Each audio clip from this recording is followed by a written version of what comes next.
Shalom and welcome to the Middle East Report. In this programme today, we'll be asking, does our national broadcaster show bias against Israel in its news reports? And we'll be asking, what are the consequences?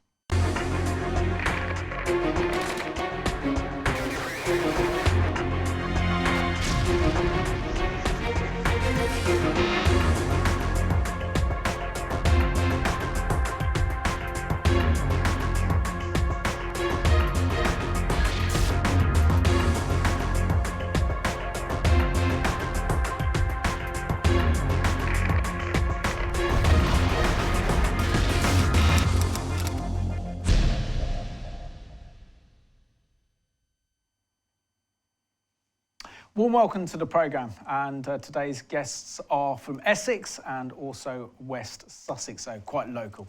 My guests today are Hugh Kitson, who is the producer and director of Whose Land documentary, and also Steve Winston, who's the executive director of the Zionist Federation. I'll start off with you, Stephen. It's great to have you back, and I think last time we recorded some programmes, you were just told that you'd been given the job as the executive director. So nearly a year on from your place in the as the executive director of the Zionist Federation, how are you finding the job, and how's it going? It's very rewarding. Throughout the pandemic, it's been challenging, as it has been for everyone. But overall, it's very rewarding. And when I think back to how the Zionist Federation is 122 years old, almost, it's an honour to serve in this position very much.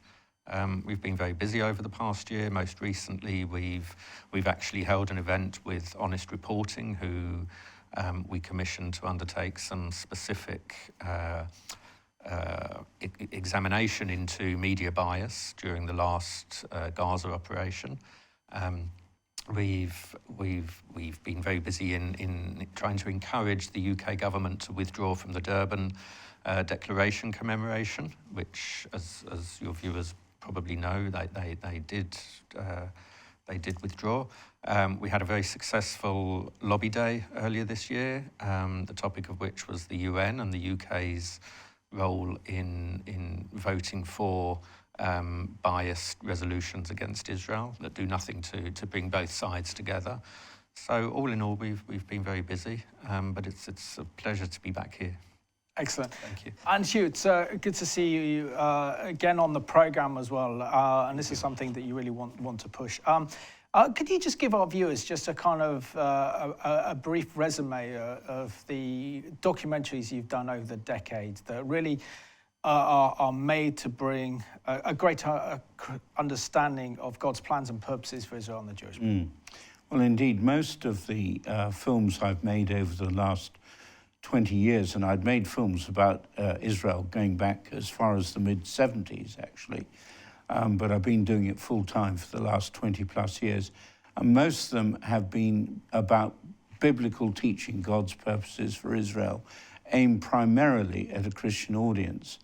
The latest film I've done, Whose Land, is aimed more at a general audience, and one which we'll see a little bit of a bit later in the programme, Lest We Forget, is really a Holocaust education film as much as anything. I don't want to speak against Holocaust education for a moment, but it seems to me that in recent years it's become somewhat watered down. So Lest We Forget looks at the Holocaust, and it also looks at the incitement of hatred against Jews in the modern era as well. And Stephen, can you just share with us how you and the Jewish community are, particularly after Israel's recent war back in May against the Islamist genocide terrorist organisation Hamas, and the awful news reporting that went with it, and the explosion of Jew hatred that we saw just explode on our streets, especially with your communities in North London. Absolutely horrific, hate-filled protests for the Palestinians, which was nothing but an Israel hate fest. So how are your community bearing up under that horrendous explosion of anti-Semitism we saw a couple of months ago? So look, I think this time, you know, there have been conflicts over the past few years, but this time it seemed to explode in a much fiercer way. We saw the convoys making their way through North London, screaming out obscenities about Jewish women and Jewish girls. That was all a bit that was unprecedented. That created a lot of fear in the community. At that time, the ZF were organising a rally to show support for Israel. And because of that fear that was within the community, we teamed up with some activists who facilitated coaches, basically to bring people into central London, because people were palpably and justifiably scared, going to a pro-Israel rally, and perhaps more so leaving after that rally. But we held a rally and we had about 2,500 people there, and it was a very successful one. I think it's, for many, it's also made many in the community more resolute to stand up for what they believe in, for what they believe is right. It's always disheartening to see how many, even politicians, made comments that basically whitewashed all of Hamas's actions and focused entirely and twisted entirely Israel's right and its duty to protect its citizens. And when we say it protects its citizens, it's not just protecting Jewish citizens, it's protecting all of its citizens: Muslims, Christians, Jews, Druze, the Baha'i, Circassians. Every single person in Israel has a right to be defended from the war crimes that Hamas were committing. So I think people, a lot of people were emboldened to stand up for that. And we are resolute that we will continue to stand up for the right of Israel to protect itself and to defend its people. Thank you. Really, really appreciate the update, and I'm sure our viewers do as well. And Hugh, what are your thoughts on the mainstream media coverage of Israel's recent war against Hamas in Gaza, considering that Hamas fired in the region of over 4,000 rockets and missiles into central Israel, and Israel had no other choice but to respond with military airstrikes in order to protect its citizens? But on a whole, how have you viewed the media and its coverage during that conflict? Well, I think it's pretty awful, actually, for the most part. There have been one or two broadcasters, and one is Sky News in Australia, which have been really very truthful about it. But for the most part, they failed to mention that firing rockets from a densely populated area like Gaza is a war crime. It's a double war crime, because if there's any retaliation, they're using their own population as part of the target. They're using human shields to try and stop the Israelis from targeting their rocket sites and weapons depots and so on, and actually firing, as they do, Hamas, deliberately firing rockets at civilian targets is a war crime in international law. And I don't recall any broadcaster actually spelling that out, and certainly not the BBC. Which we'll go on and talk about later. But Yeah. let's remind ourselves of what happened a couple of months ago when over 4,000 Hamas rockets and missiles rained down upon Israel, giving Israel no other choice but to carry out airstrikes against the Islamist terrorist organization in Gaza. And here's an excellent CBN report to look into media bias. Did Israel get a fair shake from the media during its recent conflict with Hamas in Gaza? Well, our next guest says not only did many members of the media show bias against the Jewish state in their reporting, but some actually aided the Hamas terrorist organization. Here to set us straight is Adam Gillette, president of Accuracy in Media. Adam, it's good to have you with us. So who acted like a PR firm for Hamas during the Gaza conflict, and what did they do?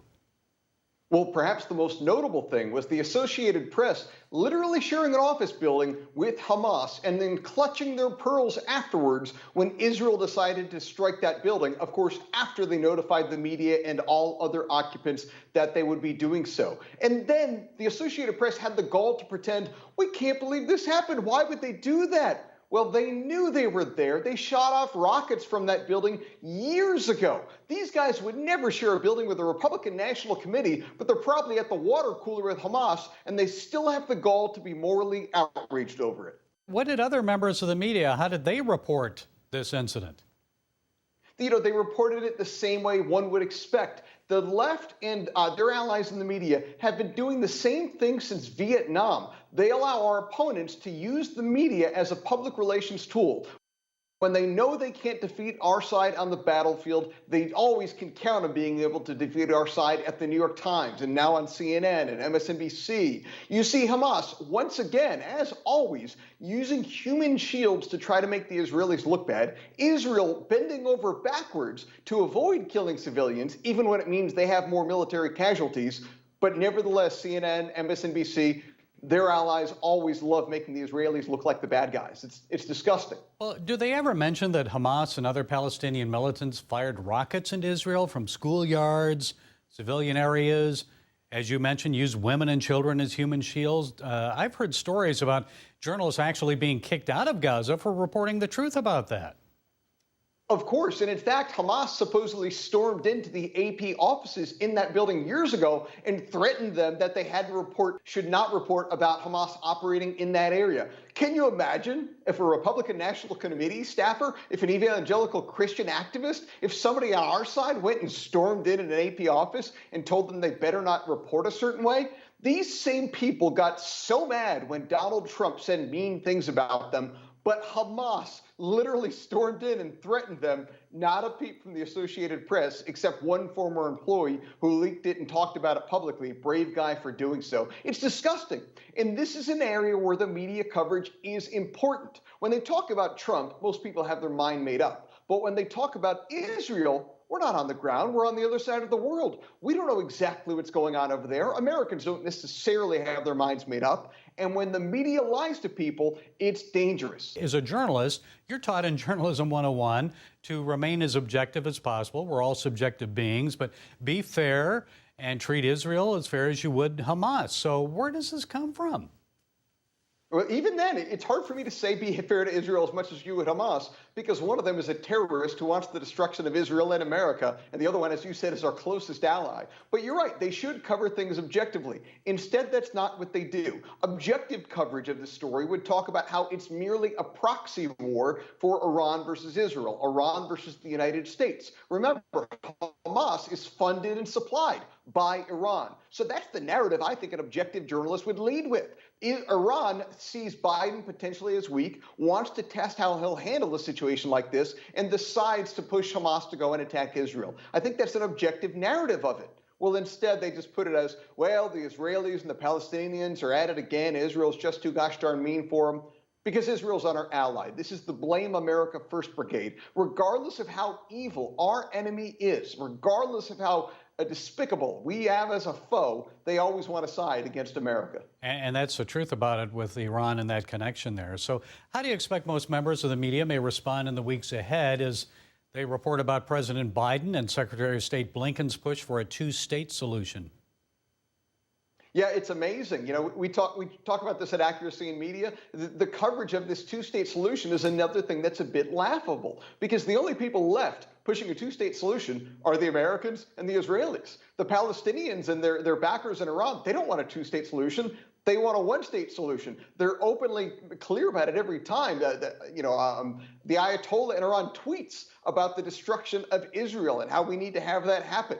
And again, it's amazing the hypocrisy in social media, just as it is in the mainstream media. Now, Donald Trump gets kicked off Twitter for far lighter things, but the Ayatollah tweets about his desire for the destruction of a nation. Jack Dorsey doesn't have any problem with it at all. It's amazing the hypocrisy. Well, and quickly, you mentioned social media. Is there a difference between the bias you're seeing in the comments from media figures on social media platforms compared to, say, print and on television? What's the difference? Well, Yeah, here's the difference. When Donald Trump says the most mild of thing, the left-wing media tell us that he's a Nazi. Meanwhile, CNN hired a Nazi. CNN had a contributor who submitted over 50 stories to them that they published. Somebody went back to look at the guy's Twitter feed. He literally was saying things like "Hail Hitler." He was rooting for Germany at a soccer match because they killed so many Jews. And it wasn't just the first time this has happened. This was the second CNN writer who had openly, not jokingly, praised support for the Nazis. We're supposed to believe that CNN is so morally outraged and that, these Republicans really are Nazis, when they're employing a guy who tweets "Hail Hitler." Sickening. And on and on and on it goes. Adam Gillette, Accuracy in Media President, thank you for being with us. Thank you for having me. Great report there by Gary Lane from CBN. It just shows that not only do the states have problems, but we also have problems as well. Stephen, our viewers know that Israel is the only democracy in the Middle East, where the only country in the Middle East that has freedom of press. And yet, when we see the conflict on our mainstream broadcasters, whether that's BBC, Sky, ITV, this never seems to come across that Israel is a truly democratic state and that she's fighting against Islamist terrorist organizations that want to destroy the Jewish people. And if they had their chance, we'd see another Holocaust again. Why is this narrative never presented on our mainstream media platforms, do you think? I'm not sure that I can answer that definitively. But when you consider what you've just said, that they don't, the mainstream media fail to mention how Hamas is an internationally prescribed terrorist group, how each and every rocket constitutes a war crime, and actually, as Hugh said earlier, each rocket is a double war crime being fired from within a civilian area within Gaza and targeting civilians in sovereign Israeli territory. So it's a double war crime.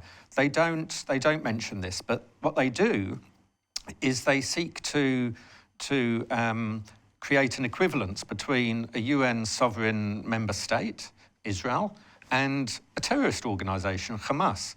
And so people don't necessarily have the wherewithal to be able to understand. They don't have the information. They don't have it delivered to them through the media to realise that on one hand you've got a state, excuse me, serving to protect its people from terrorism.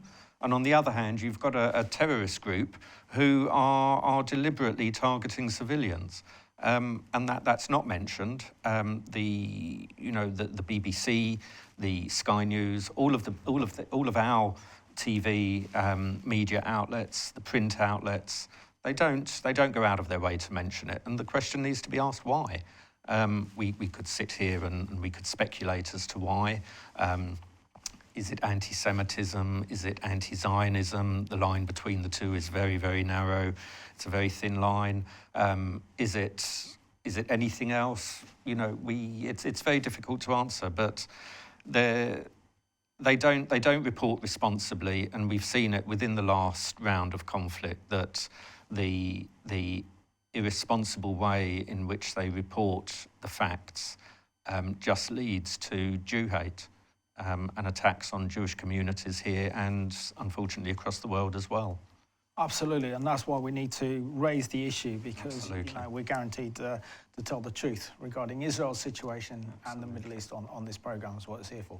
And Hugh, you've been very much involved in making documentaries, and your latest documentary, Whose Land, really does look at the legal right that the Jewish people have to their ancient covenant homeland, which is Israel, which is bound up in international law. So you go in great depth about the historical and legal analysis. So anyone who wants to question Israel's right to exist as a nation state, and let's put this into context, there is no other nation whose very legitimacy is questioned in the realms of academia, in the realms of the media, in the realms of our politicians. So it's an important job that you do. But share with us the event you organised in Parliament quite a few years ago now, with looking at one very, very important issue, and that was to present the historical truth and accuracy about Israel to our parliamentarians, and also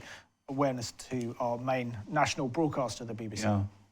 Well, actually, I didn't organise the event. The Zionist Federation organised the event together with Christian Friends of Israel, and Dame Louise Ellman, who was a senior Labour Member of Parliament, actually sponsored the screening. Now, this was way back in 2003, at the height of the Second Intifada, and the media reporting then was doing the same thing that it's still doing today, trying to nail Israel and blame Israel for everything that went on. And again, it was fomenting anti-Semitism here in Britain at the time and other parts of the world. And the BBC has to take some responsibility for that. But anyway, we screened Lest We Forget in the Parliament, and we had a Q&A afterwards. And I took part in the Q&A with the film's producer, a German Christian called Johannes Farsius. He's no longer with us. He passed away some years ago now. I had written, directed, and edited the film, and shot it too. And so we had this Q&A afterwards. There were many prominent people from the Jewish community there present. The then Director General of the BBC, Greg Dyke, had been invited. He didn't come, but he did send a senior representative of the BBC. And you know, we'll have a look at a clip in a minute, I guess. But one of the questions I was asked is, why don't the BBC and, of course, other media show this incitement to hatred that's put out by the Palestinian Authority and other Islamic organizations? Why don't they show it? And I believe it is, and this is still going on today, they do not want to do anything that shows the Palestinian cause in a bad light, and yet they're quite happy to condemn Israel for defending themselves.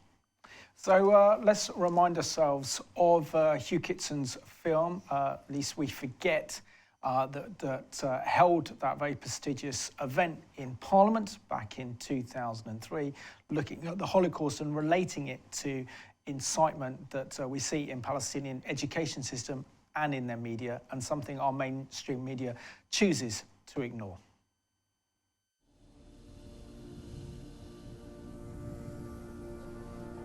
Lest We Forget is a powerful documentary on the rise of anti-Semitism in the 21st century. Adam Huxley, a British philosopher, once said, "History teaches us that we do not learn from history."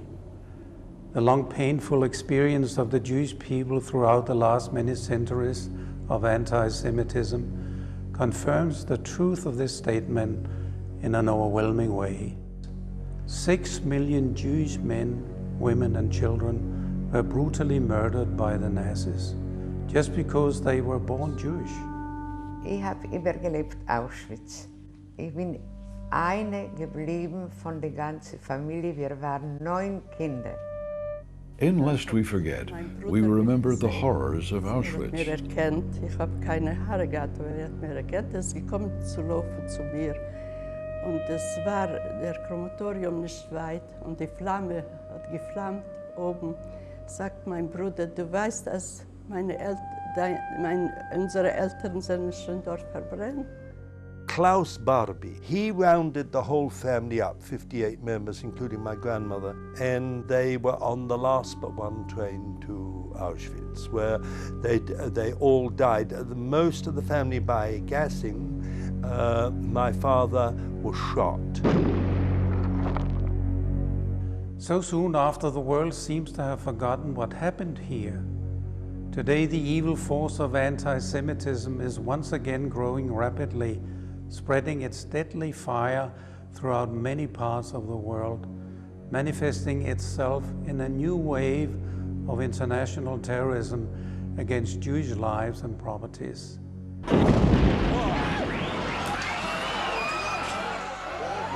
Lest We Forget exposes the double standards that the nations apply to Israel as she tries to protect her citizens. We hear the stories of victims of Palestinian terrorism.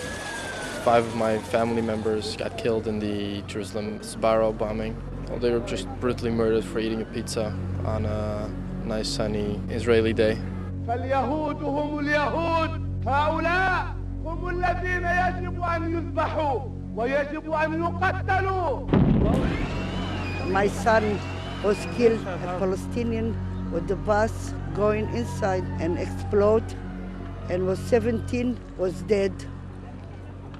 And my son was with the هنيئا لمن ادخر طلقة واحدة ليضعها في رأس يهودي. My son, you have a bullet on his head. My daughter is dead. In the car, there was my son, my daughter with his 2 little children and his husband. They only go home and they kill him because they are a Jew.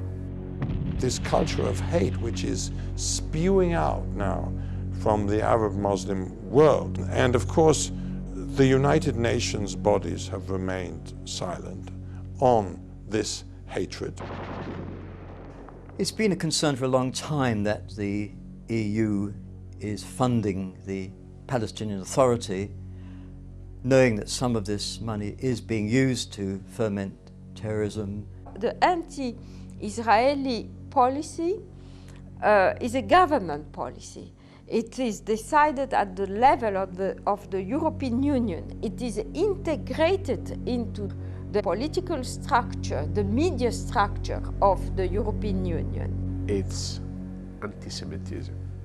Anti-Semitism, like a kind of virus, has changed and become anti-Israelism. But it's the same thing. It's a hatred of the Jew. فهذا هو شأن اليهود فلا ترحموا اليهود في أي موقع كان حيثما ثقفتموهم فاقتلوهم أينما تكونون فاقتلوا أولئك اليهود. They want to kill all the Jews. لليهود انتظروا مقبرتكم. The way I see it is that in the end they will try to define and put into operation a final solution of the Middle East problem. Sheikh Nasrallah of Hezbollah in Lebanon has actually said how glad he is that all the Jews are making Aliyah, the immigration of Jews from different places to Israel, because he says once we've got them all in one place, we can wipe them out. The following is written at the entrance of one of the barracks in the death camp of Auschwitz. The one who does not remember history is bound to live through it again.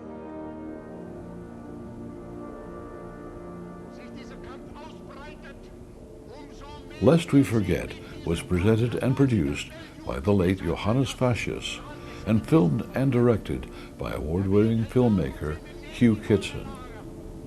It was made at the height of the Palestinian Intifada nearly 2 decades ago.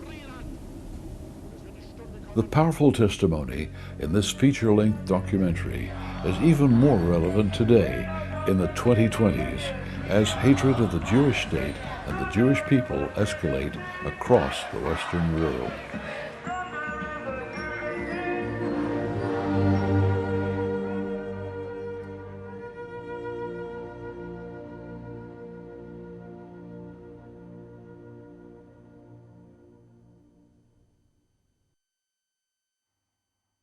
Very important documentary there, and just goes to show that it may have been filmed 20 years ago, but many of the issues that are aired in that documentary are incredibly relevant.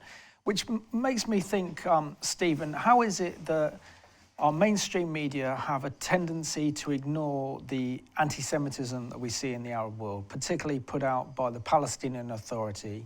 And I mean, we expect it from Hamas because we know that Hamas is a genocidal terrorist organization, but the Palestinian Authority, that's something else that we don't really expect, or we should see that the international community should put huge amounts of pressure on them to actually stop their funding unless they deal and confront with it. We know that President Trump did this, and he pulled out his funding for the Palestinian Authority. That's American funding for the PA, in light of their incitement and hatred. But 20 years on, where do you think we are now? Israel's in a safer place.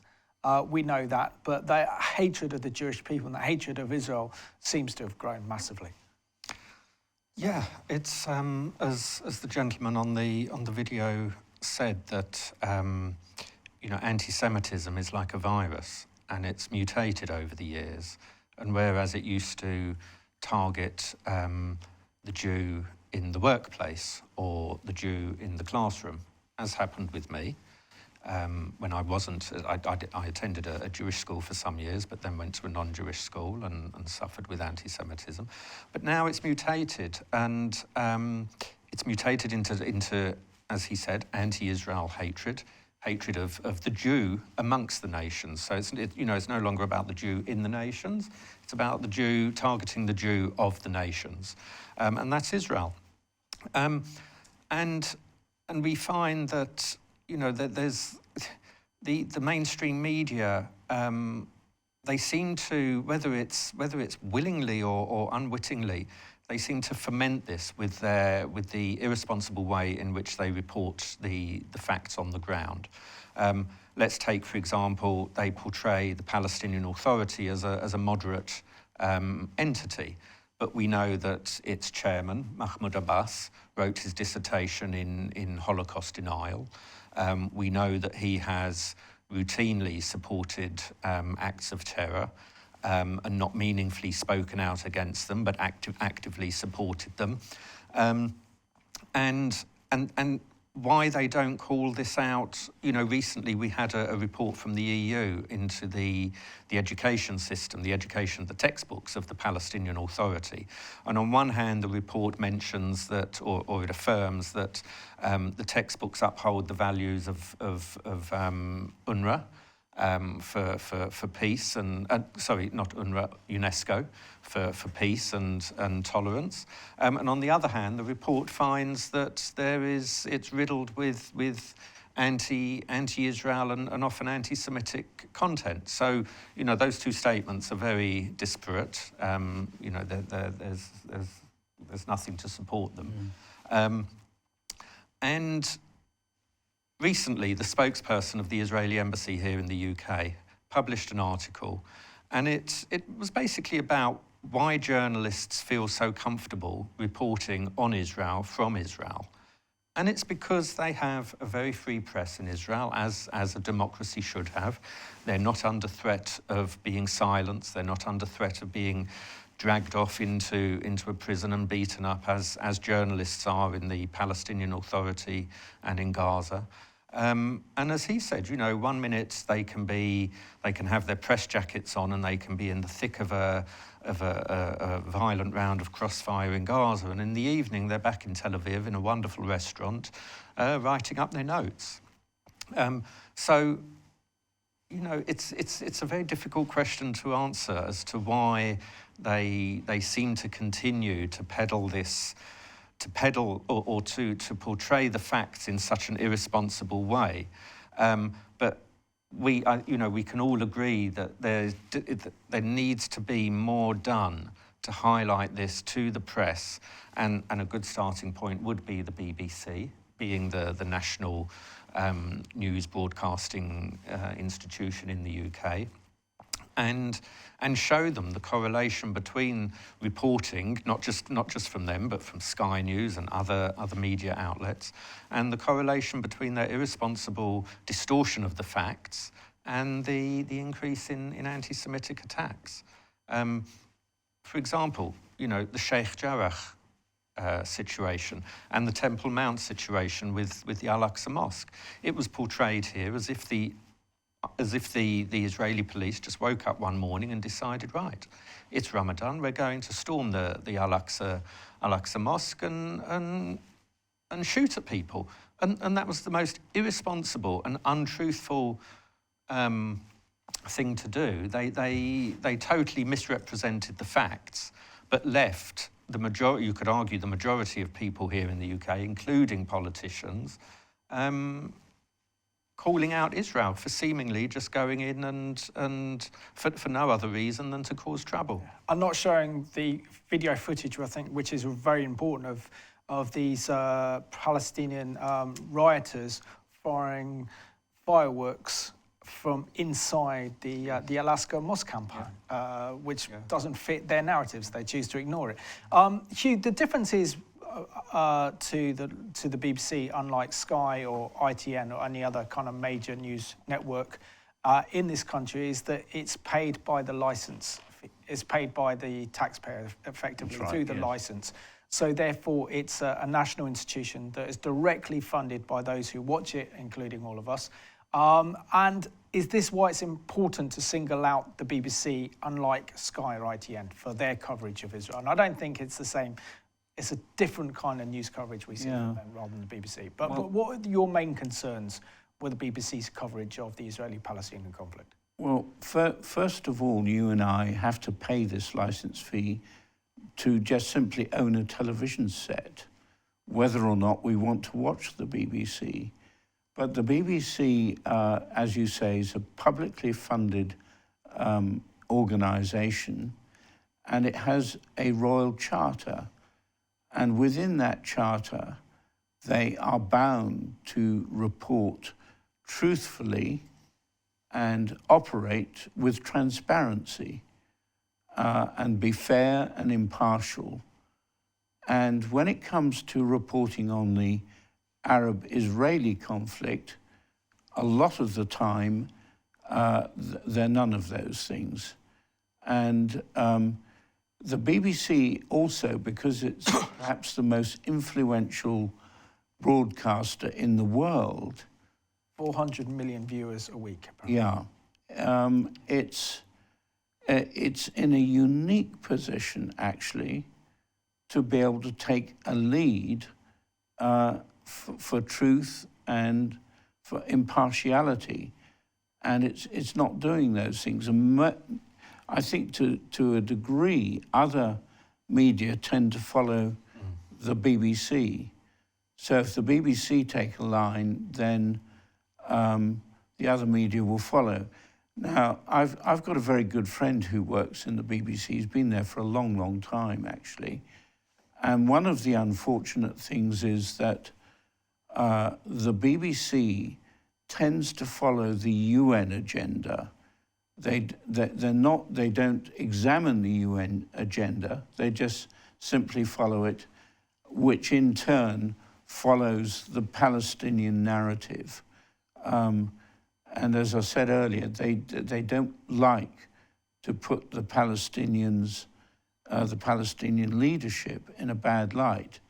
And as a result of that, the Palestinian people are suffering. There's no question about that.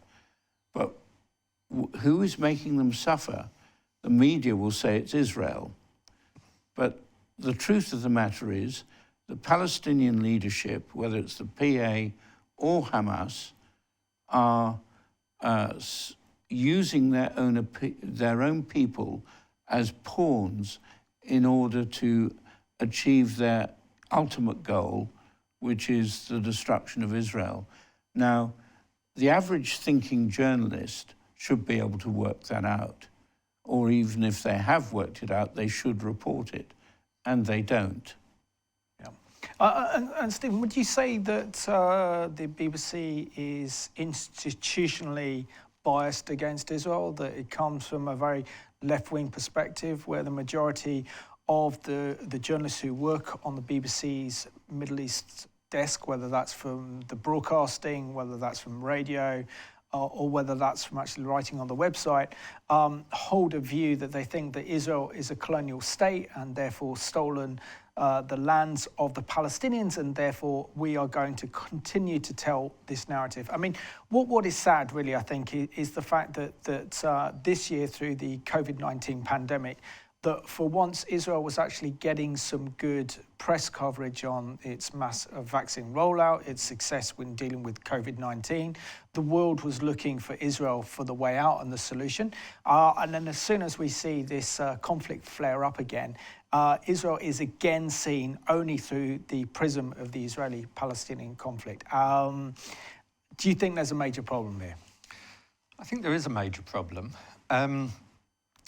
Is the BBC institutionally biased against Israel? There is an argument to say that it certainly does seem that way too many times, on too many occasions. Yes, some of its journalists may well have an inner bias against Israel, a left-wing perspective that focuses them on human rights, and they perceive that Israel is violating human rights of Palestinians. But regardless of that, what they don't seem to focus on, and that's not to say they shouldn't focus on any perceived wrongdoings by Israel and its IDF, for example, but they should also be focusing on the wrongdoings and the transgressions of the Palestinian Authority and Hamas. And where Hamas is concerned, they need to be pushing the facts. And the facts are that Hamas is a terrorist organisation whose charter is genocidal in its nature and calls not just for the destruction of Israel, but for the death of Jews, the murder of Jews. Worldwide. And they have a responsibility to get those facts across so that the reader and the viewer can draw their own conclusions based on the facts rather than an opinion. But unfortunately, that's not happening. And I think, like Hugh mentioned, that the BBC over the years have gone to great lengths to bury the Balen Report of 2004. And the only assumption that can be, the only conclusion to be drawn from that is that it was very damaging against the BBC, that it found widespread anti-Israel bias, perhaps solid cases of anti-Semitism. They've spent hundreds of thousands of pounds trying to bury it. That they've recently been hit by the Princess Diana and Martin Bashir scandal. And as Hugh said, now would be an opportune time for the BBC to take the reins and commit to more responsible reporting and set the standard for other media outlets who, again, as Hugh mentioned, take the lead from the BBC.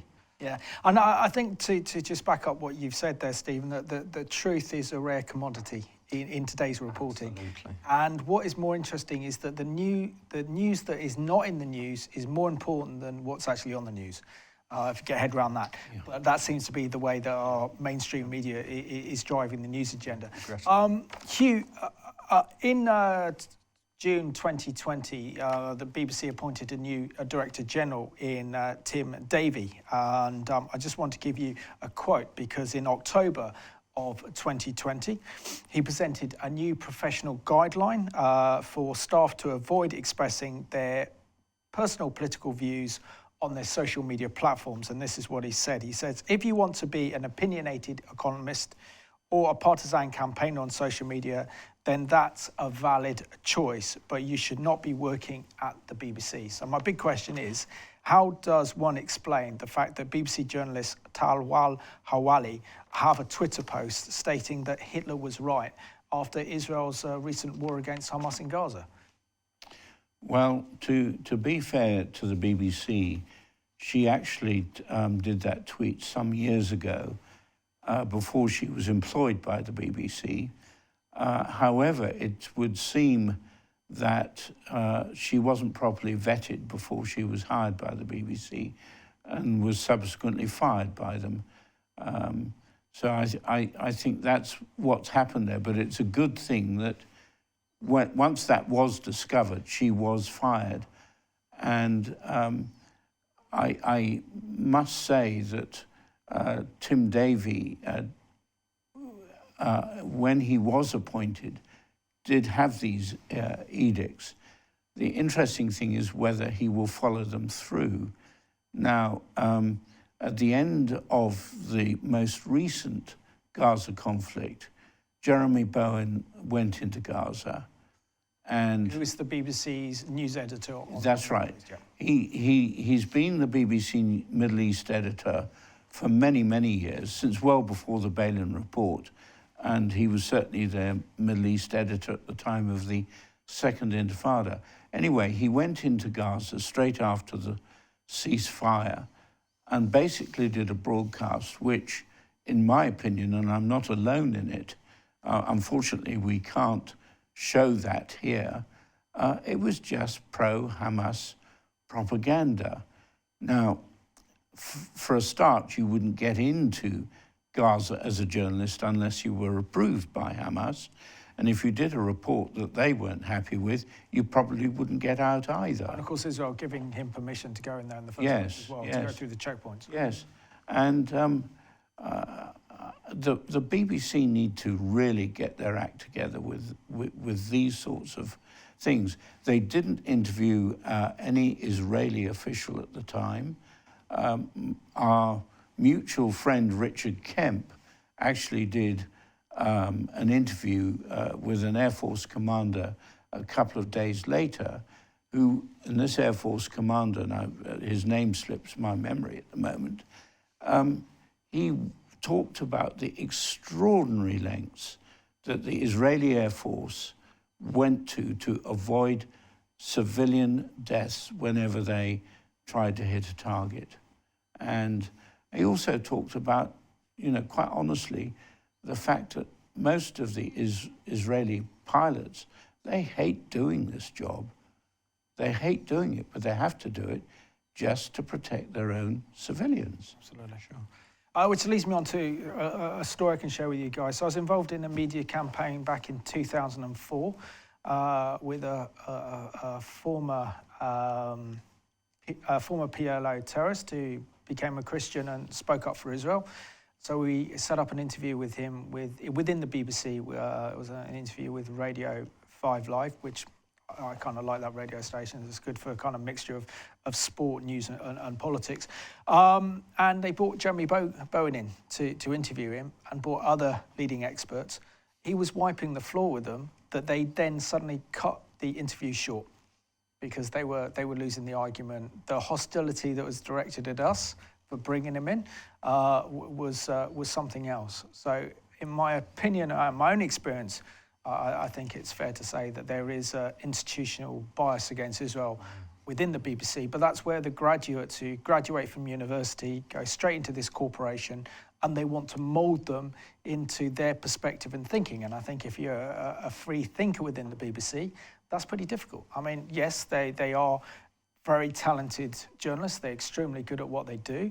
But I think if you are pro-Israel within the BBC, you're going to have a difficult time, put it that way. But the point I wanted to make, though, Stephen, is that, has the BBC been ignoring Palestinian anti-Semitism for decades? And I just want to draw one story here, that last year on the BBC, they had a documentary called One Day in Gaza, in which the corporation was accused of mistranslating several times the Arabic word for Jew, which is Judah, and replacing it several times with the actual Israeli. So effectively, they were trying to give the impression that those residents of Gaza, in their protests against Israel, were against Israel, and all their hatred was directed to Israel, not the Jewish people. General. So isn't here kind of actually putting their own documentaries, their own credibility on the line by getting deliberately the translation wrong